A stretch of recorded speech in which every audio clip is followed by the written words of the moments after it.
Chapter 3. When the 7th month came and the Israelites were in the towns, the people gathered together in Jerusalem.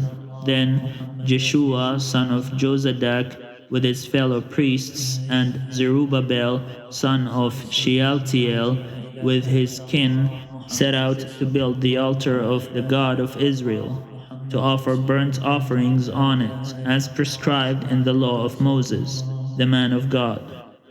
They set up the altar on its foundation, because they were in dread of the neighboring peoples.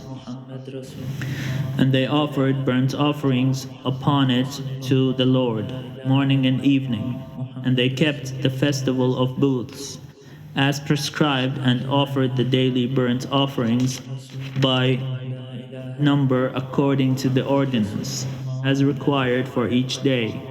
And after that, the regular burnt offerings, the offerings at the new moon, and at all the sacred festivals of the Lord, and the offerings of everyone who made a freewill offering to the Lord. From the first day of the 7th month, they began to offer burnt offerings to the Lord.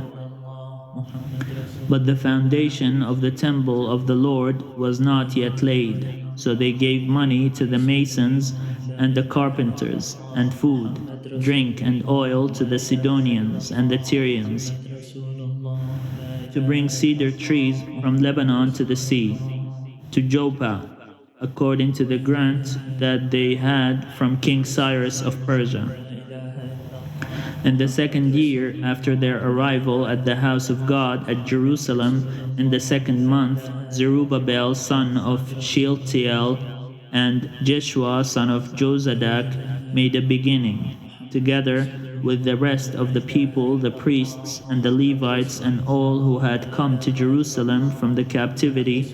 They appointed the Levites from 20 years old and upward to have the oversight of the work on the house of the Lord.